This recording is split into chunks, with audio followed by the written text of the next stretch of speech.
Hello everyone, welcome to my studio and welcome to our Book Trust live session. I'm just going to do a little bit of drawing, see if you can guess who I'm drawing before we start, because I think we're going to wait for a few friends to join us, and then when we have enough of us, we're going to have some stories and drawing and all sorts of things. So in the meantime, just see if you can guess who or what I'm drawing here. Two eyes and a big nose.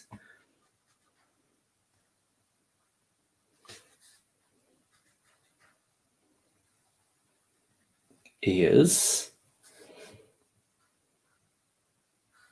I wonder what this line is. Let's have a look. Now then, we will draw a curving line like this. And, oh, this looks like a smile. There we go. And I wonder if anyone can guess what I'm drawing. Maybe you know who this character is and you know their name.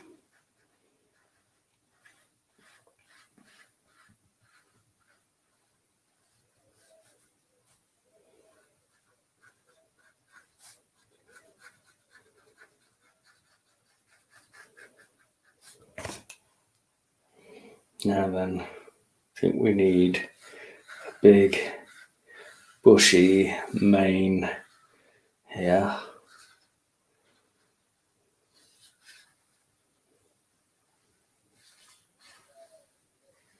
This makes it a dead giveaway. We're drawing Leonard the lion.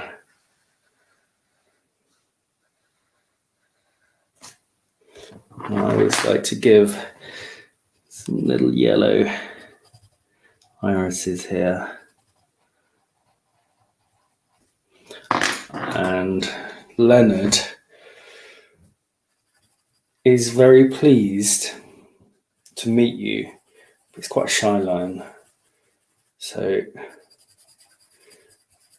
he's probably blushing.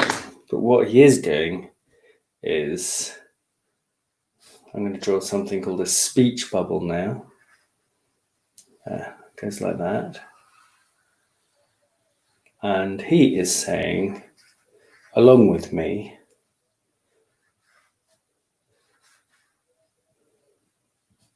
hell, oh. There we go. Hello everyone.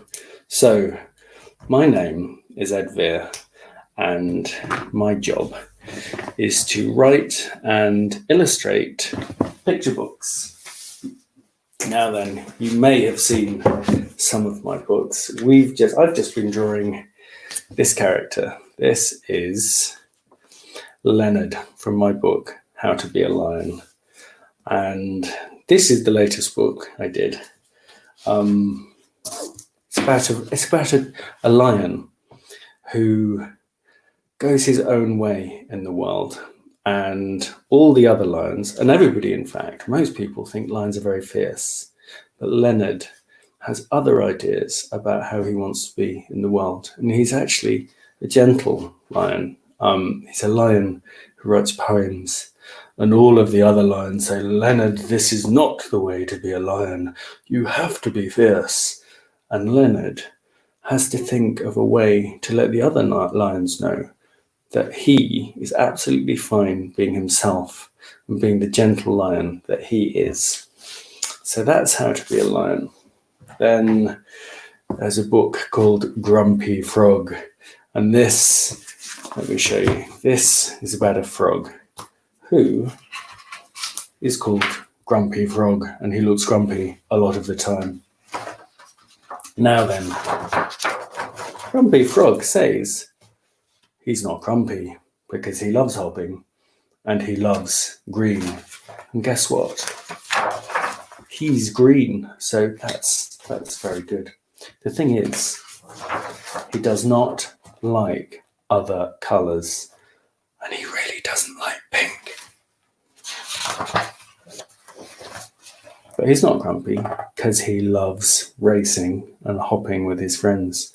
And look, he likes winning too. He's first. Yay. But if he doesn't win, this happens. He gets in a huge grump. I wonder if any of you ever get in a huge grump. I'm sure you don't. I never do. Honest. So that's Grumpy Frog. Of course, there's more of the story. Now then, there's a book called Banana. This is about me and my brother when we were very young, inspired by us. And we were not very good at learning how to share. We've got better since. And this book is about one banana and two monkeys and how they decide to share or not the banana. And I'm showing you these books because today I'm going to read you a story, one of my favorite books. And when I've read you the story, I'm going to teach you all. So I hope you've all got things to draw with. If you haven't, you've still got time. If parents or teachers can find paper and pencils and crayons, that would be wonderful. So we're going to do a lovely live drawing session, and I'm going to teach you how to draw the character from the book we read today. And after that, for any of you who are interested in being authors or illustrators, we're going to have a very special question and answer session. So if you've got any questions about writing or drawing, what it's like to be an author, how do you make a book, that sort of thing, have a think about a question during this session, and then you can send it to me through Facebook or on the Book Trust Twitter account. Maybe parents or teachers can send you questions, and then at the end of the session we're going to have a lovely Q&A, and I'll hear and answer your questions. Here's another book, a very scary book called Bedtime for Monsters, and this book wonders if indeed there are monsters. What do you think? Do you think there are monsters? And it says, if there are monsters, do you think that there are monsters maybe quite close to here? And if,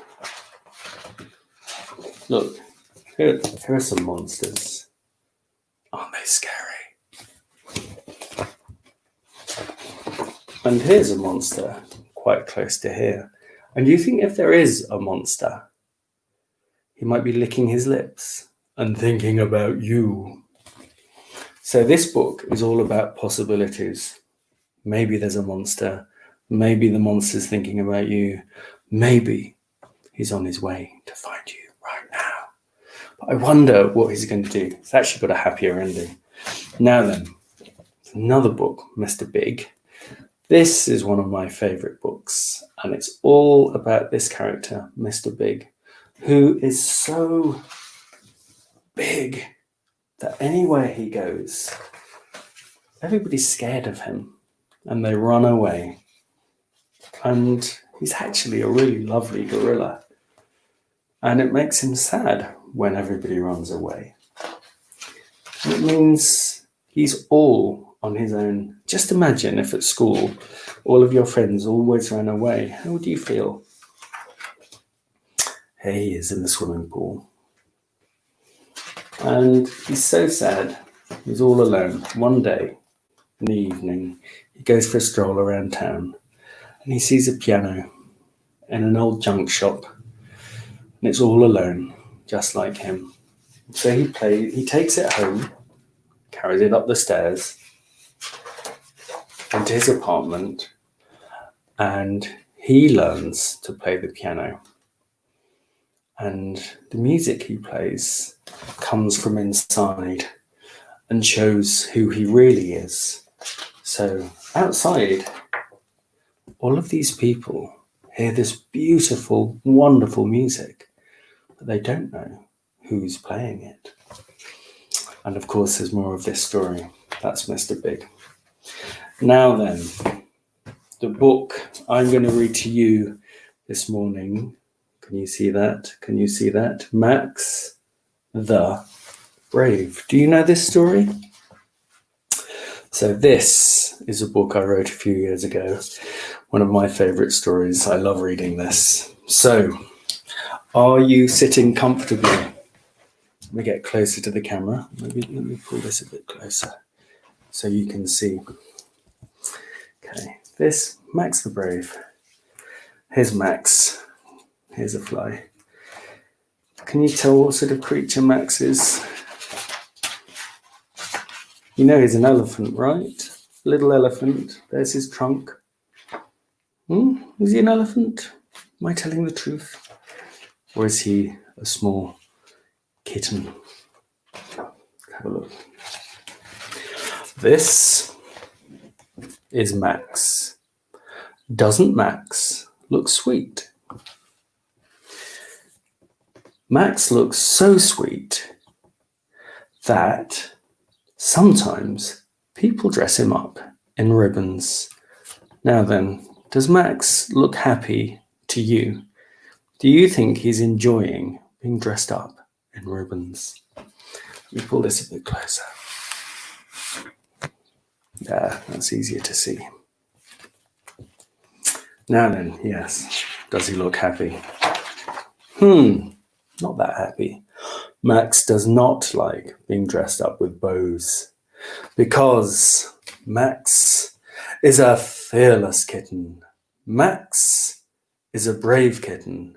Max is a kitten who chases mice.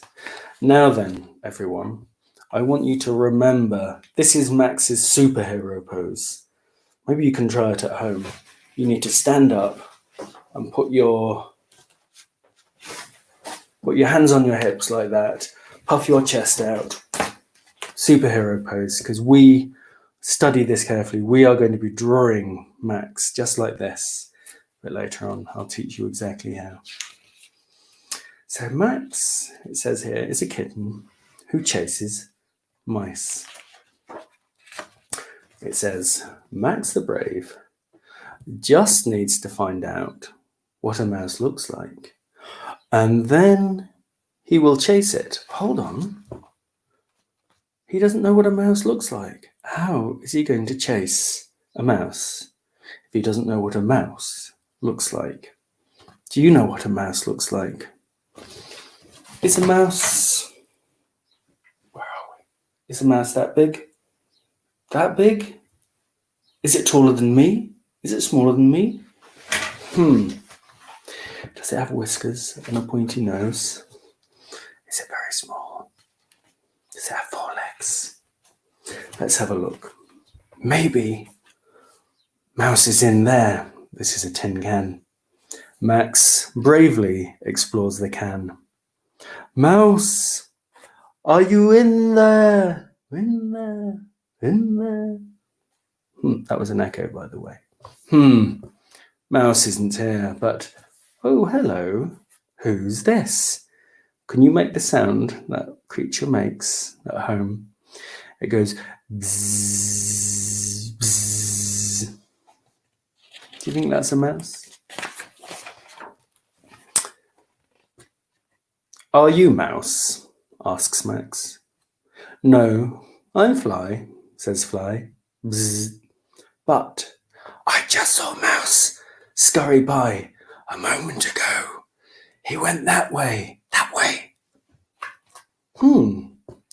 Maybe this is what Mouse looks like. Excuse me, please, but are you Mouse? Do you know what sound this creature makes? Bloop, bloop, bloop, bloop. I'm not Mouse, I'm Fish, says Fish. But I just saw Max dash outside. He went that way. Time to go outside.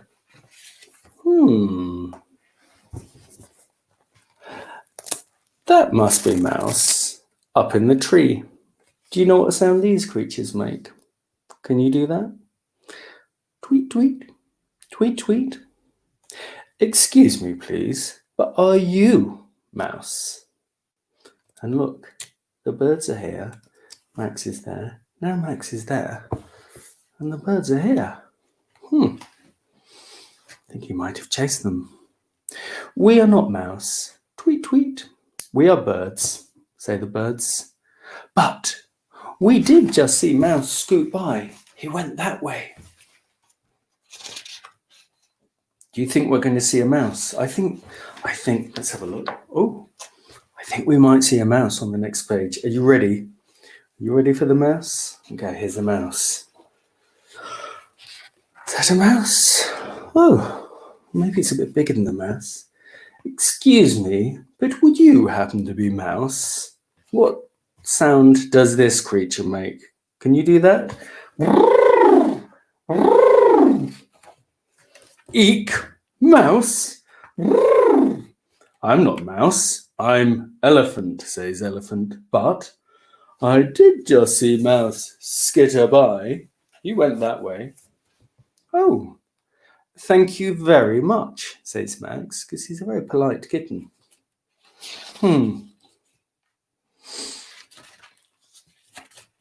And you? Is that a mouse? I don't think so. It's a rabbit. Nope. That away. I'm really sorry. I do not think we are going to see a mouse in this book. It's very sad because Max wants to chase a mouse, and it would have been lovely to see a mouse in this book. I'm afraid we're not going to see a mouse. Oh, hold on. Who's this? Quite small, pointy nose, little tail. Hello there. Are you Mouse, by any chance? Who, me? No, certainly not. I'm Monster, squeaks Mouse. But I did just see a mouse asleep over there. If you're very quick, you might catch him. Oh, thank you very much, says Max to the monster.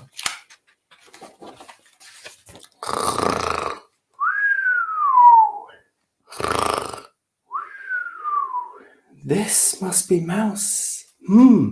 I didn't know Mouse was so big. Excuse me, Mouse. Will you wake up, please? I am Max the Brave, and I have come to chase you. I'm not sure that's a good idea. This is definitely not a good idea. Wakey, wakey, Mouse, yells Max as he bounces up and down on Monster's head. I am Max the Brave, and I chase mice. And I might just eat you up too.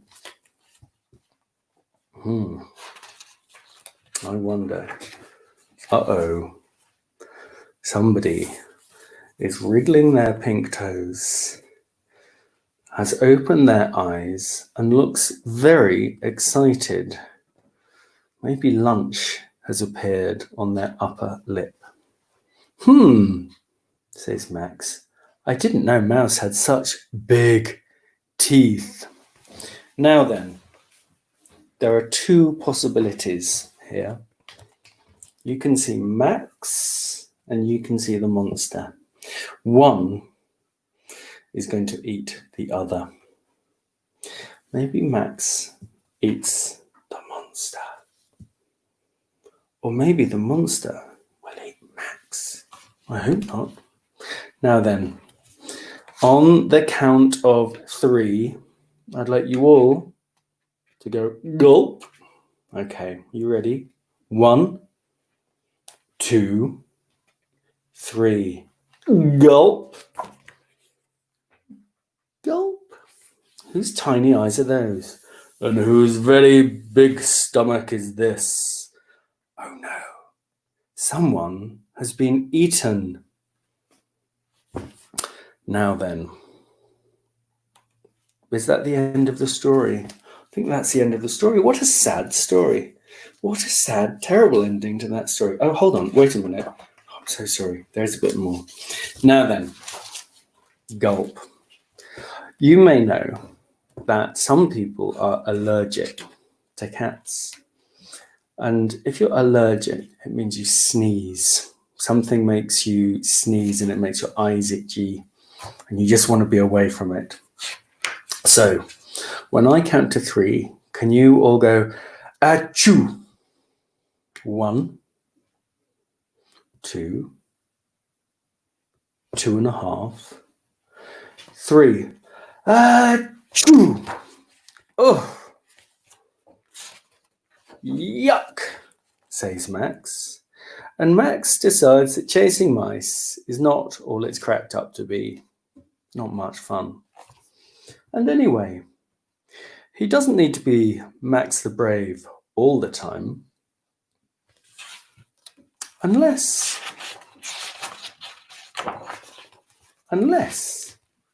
he's out chasing monsters. Is that a monster? He said he was. But maybe it was a mouse telling a fib. With very good reason. Okay. That was Max the Brave by me, Ed Vere. And now we are going to do some drawings. So have your paper and pencils ready. I'll give you a moment to get them ready. And I'm going to get rid of this drawing here. So you can draw with whatever you like. If you've got a crayon or a pencil, I'm going to draw. I draw with all sorts of different things. Let me show you. So sometimes I draw with a pencil, like that. Sometimes I draw with a pencil like that. Sometimes I paint with a paintbrush. Sometimes I draw with a pen. And today and just recently, I've really enjoyed drawing with this. So this is a brush pen. So it's a sort of combination of this and this. So it has ink cartridges, and this, let me show you. I was drawing Leonard with this just earlier. So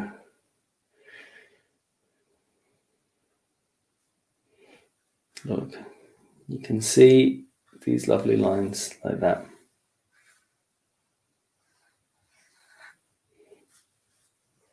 Okay, so now you pick up whatever you want to draw with, maybe a pencil or a crayon.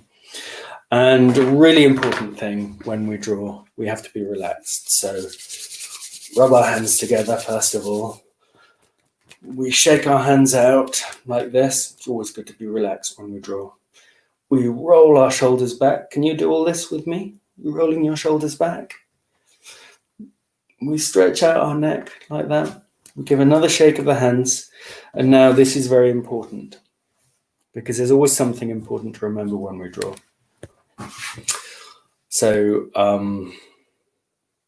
can you hold your pencil or your crayon in the air?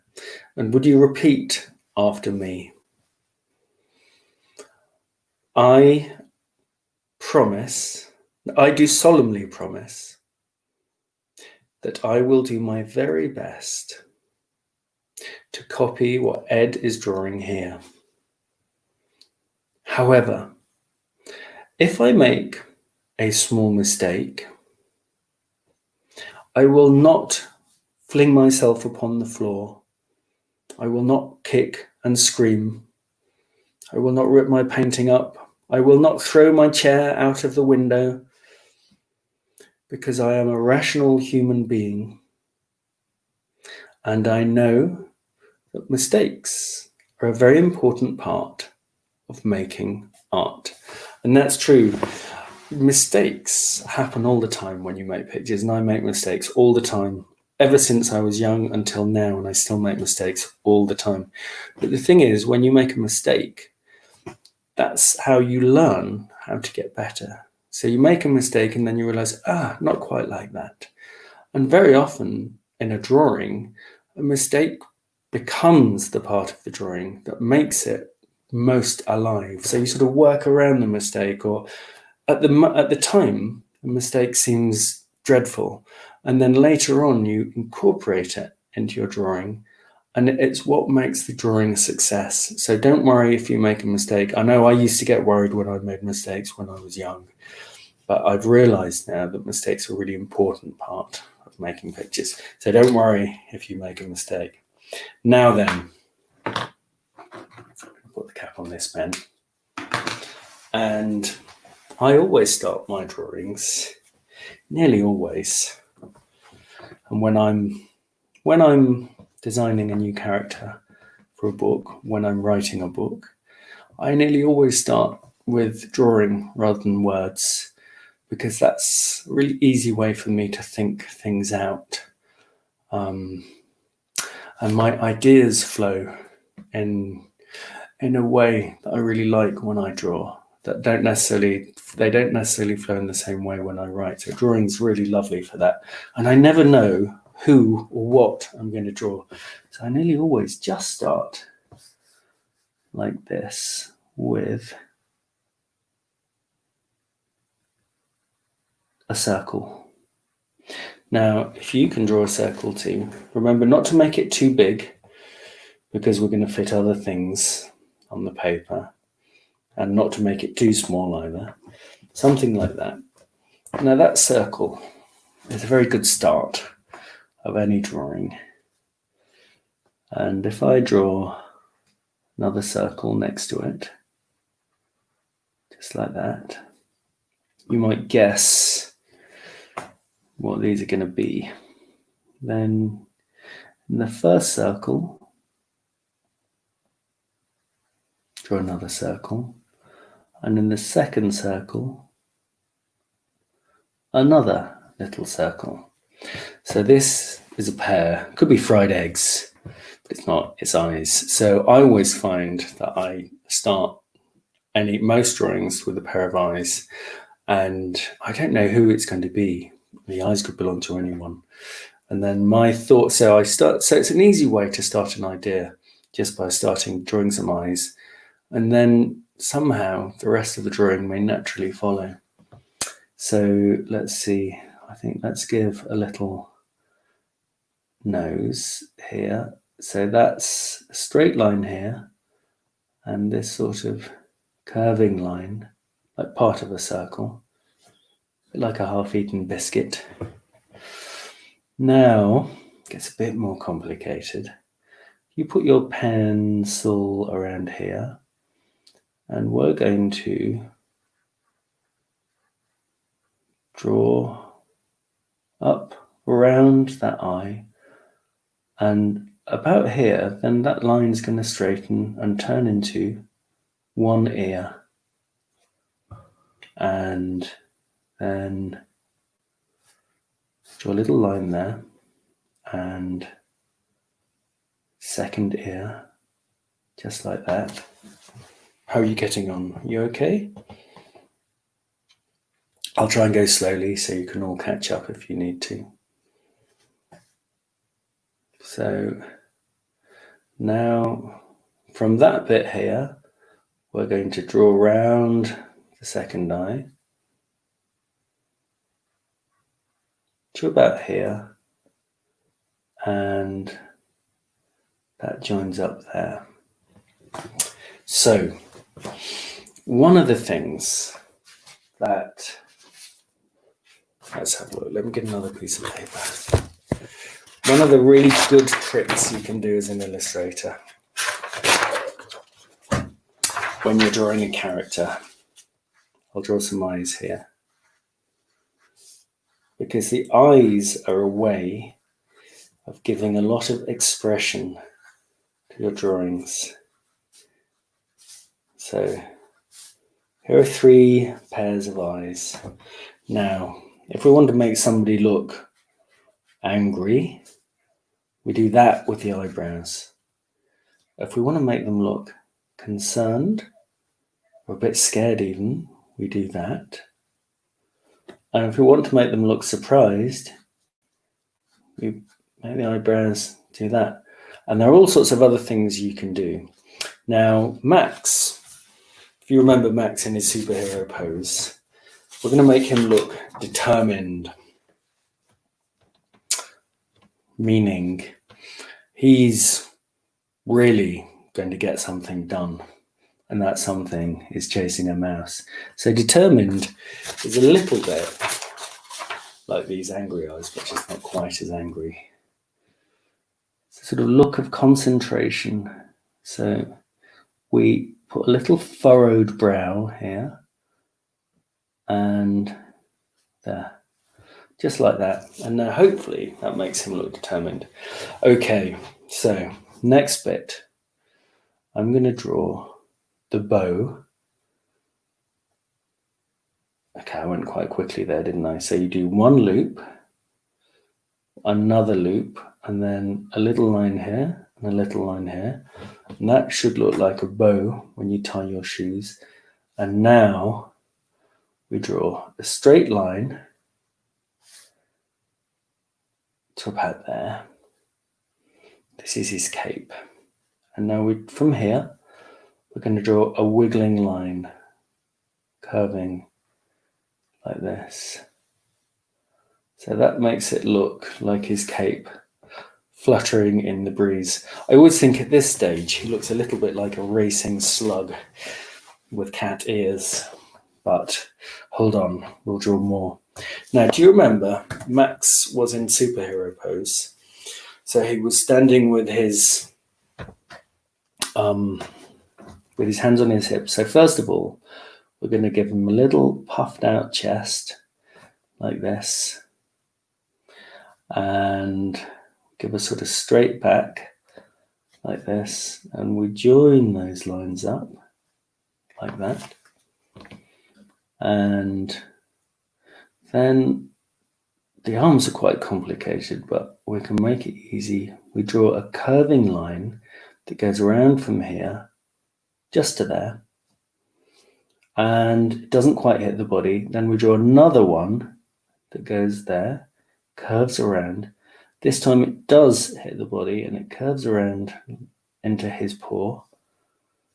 And we do something very similar, but flip it on the other side. So we draw a line, it curves around, comes to about there, and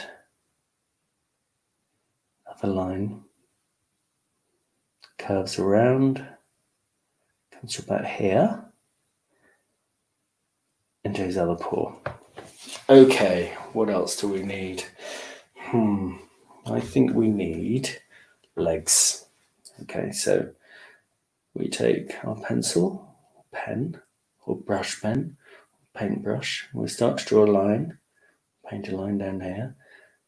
It turns into a little foot, and then a straight line comes down here. I hope I'm not going too fast for you. And second foot goes down here, curves out there, and a straight line goes to here. Okay, now then, let's see, what do we need? Two more things. We need to draw a line out here, which is his tail. There we go. And again, don't worry about if you think you've made a mistake. Just keep on drawing. The thing to always do is just never give up. And that's really how you get better. Even if you've made mistakes, just don't give up. Keep on going. Now, I always like to draw a shadow, because then instead of floating in space, this makes your character look like they're standing on the ground. So wherever Max is, it's a sunnier day than where I am. If I look out of the window, it's very cloudy. Looks like it's about to rain. Is it raining where you are? Or is it sunny? Okay, there we go. And you may want to do some colouring in as well. And you could do that a bit later. But I'm going to, or you could do a bit now. Let's have a look.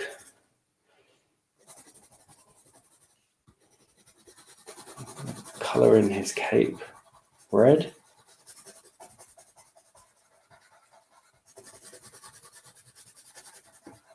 Just like that. Okay. And maybe colour in his nose blue. like that. And his eyeballs, like that. And then you, afterwards, can colour in Max and the background any colour you like.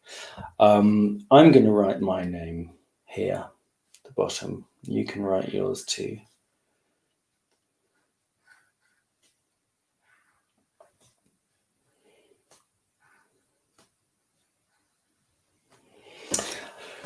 I'd love to see your drawings. You can share them with us on Facebook or Twitter or Instagram, going to the Book Trust or my Ed Vere accounts. If you use the hashtag #DrawWithEdVere, we'll find your drawings. And we're setting up a really exciting gallery on the Book Trust Home Time website. And if you'd like us to put your drawings up, if you use the hashtag #DrawWithEdVere and another hashtag gallery, then we'll know that you want us to put your drawings on the gallery as well. And you can see all of my Illustrator in residence things that I'm doing for this 6 months at the Book Trust website. That's booktrust.org.uk. booktrust.org.uk, and then look for the Illustrator in Residence section, and you'll find all the things that I've been doing. You'll find loads more Draw with Ed Vere's. So I've drawn lots of my characters from lots of my books, and many other brilliant authors and illustrators have been uploading videos. So there are so many ways to learn how to draw and to see some of your favorite illustrators drawing their characters. And I just want to take a moment before we do our Q&A to tell you about a really exciting drawing competition that I'm running with Book Trust. So I've asked, all the details are on my page, on the Illustrator in Residence page on the Book Trust website. And if you go and look for the drawing diary competition, so I'm asking you during lockdown, and maybe some of you are back at school, but I've asked you to think of what a drawing diary might mean. So that means doing maybe a drawing every day, or how do you tell a story using only drawings? Or it might be a series of views out of your window, might be a series of pictures of your mum or your dad or your brother or your sister or a cat or a dog. It could be any number of things, but think of the word diary and then how you could make that work with drawings. So there's much more information proper information on the Book Trust website, and there will be prizes. So we're going to choose some of the ones that we like the most, and you can win some really beautiful art sets. And I think the winner will win a drawing by me. And we're going to show some of the drawings up on the booktrust.org.uk website as well. So please do try and find that drawing diary competition. We'd love to see your drawings for that. I think that runs until the 24th of July. So there's still almost a month to start doing a drawing diary, and which is a very good way of that your teachers might want to get involved in. It's a very good way of thinking about how to write. Thinking of drawing diary really helps you generate ideas for writing and all of that sort of thing. Okay, so I asked for some questions, and I think we've got the first one in from Iris O'Connell. Has 2 questions, if that's okay. Yes, of course, that's okay. 1. What's your favorite animal or thing to draw? And 2, is it okay to copy other people's drawings like your videos, or is it better to try and draw your own? And if so, at what age? What amazing questions, Iris. So 1, what's my favorite animal thing to draw? Well, changes all the time. One of the things, and it tends to be whatever book I'm doing, I do a lot of drawing. So if I'm drawing, when I was doing my Leonard book, where is it? I drew a lot of lions. And if I move, can you see a couple of lions here? So I also went to Kenya, and I went to Kenya for the amazing book, Born Free Foundation, who I'm writing a book with. And I went to Kenya to get to know lions, to get to know real lions and to see what they're like. So I think my favorite animal to draw is a lion. It does change all the time depending on the book. But if I look back over all the animals I've drawn, I've really loved drawing Leonard, my lion, and then going to meet lions and learning how to draw real lions. They're very exciting to meet, quite scary, but they're beautiful, beautiful animals. You can find out much more about them on the Born Free website, and all the amazing work that Born Free does to protect lions living in the wild, because they definitely need our protection. Now, Iris's second question, is it okay to copy other people's drawings? That's a brilliant question. So when I was very young, when I was about 5, I think, and I loved drawing at that age. And I knew then that I wanted to be an artist when I grew up, or maybe a farmer. I haven't done the farming bit yet. And one of the things, I always loved drawing, but one of the things that really gave me a lot of confidence was in the back of a comic, there was a step-by-step guide to how to draw one of my favorite characters, a character called Goofy, a Disney character. And I didn't think I'd be able to draw this character at all. And just doing those easy steps showed me that I could draw this character really easily. And that's what I hope I've shown you drawing Max, just how easy it is if you follow those simple steps. So it's definitely okay to copy other people's drawings, and all great artists, in fact, some of the best artists have learned by copying other people's drawings. So Picasso, for example, or Matisse,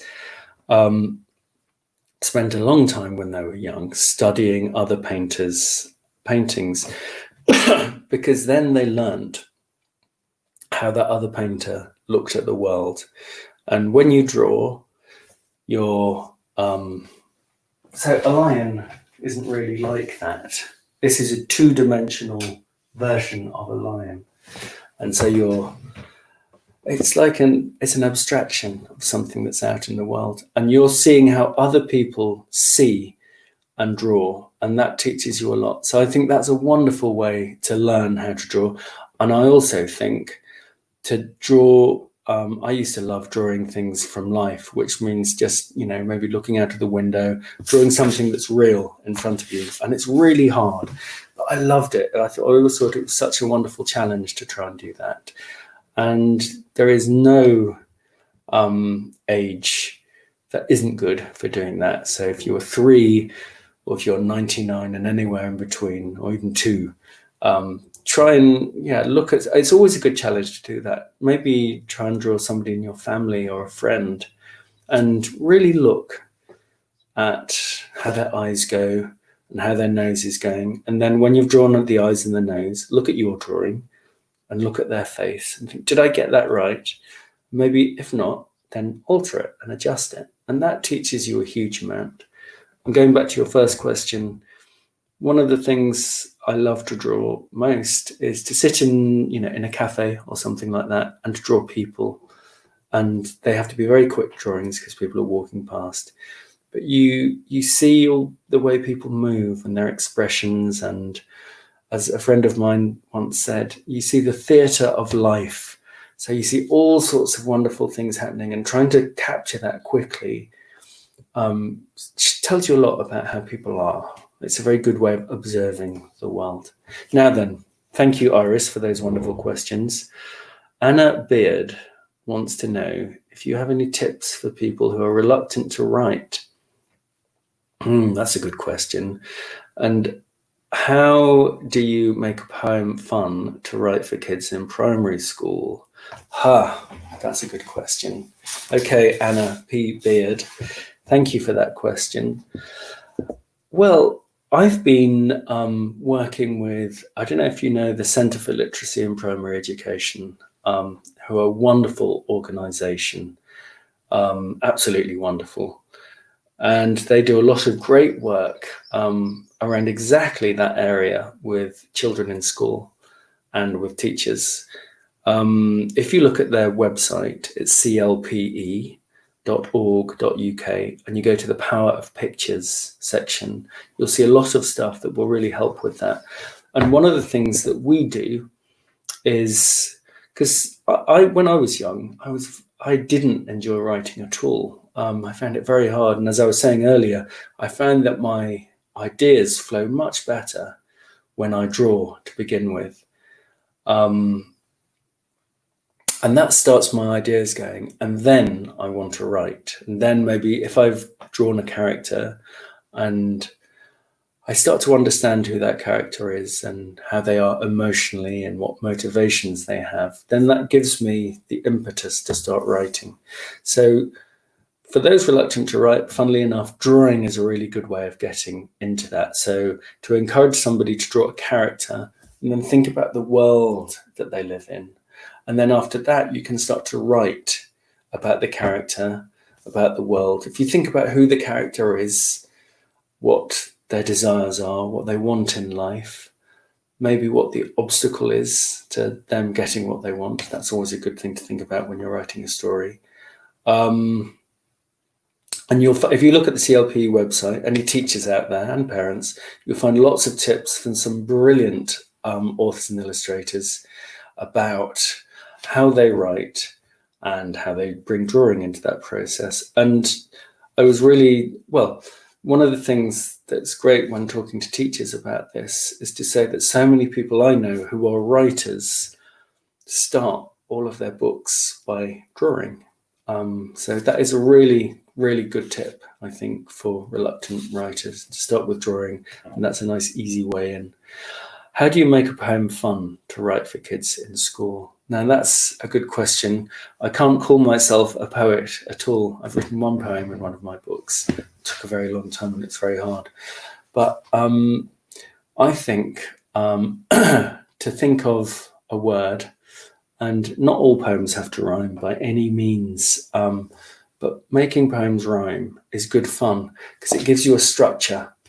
And if you're finding it hard to find an idea, find a word and see what it rhymes with. So if you find a thesaurus, that will, or a rhyming dictionary rather, and you can find those online, and see everything that rhymes with bear, for example. There's a lot that rhymes with bear.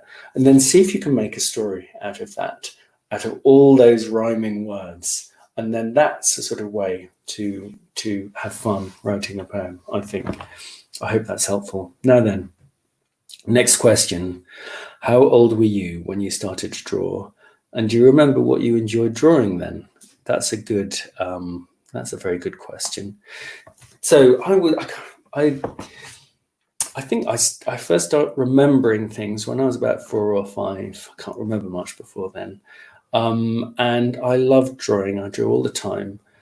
And I think I drew everything. But one of the things I really remember when I was very young and at school, I liked drawing motorbikes a lot. I liked the complexity of their engines and the wheels and sort of trying to figure out how it all goes together. And another thing I remember drawing was when I was young, we used to love watching a program called Ski Sunday, which was about people skiing downhill. I had a brilliant theme tune. Does anybody remember that? And I drew a downhill skier. I thought skiing looked great. And I remember somebody at school saying, "God, how did you do that?" And what they meant was, I'd drawn the downhill skier with the knees bent.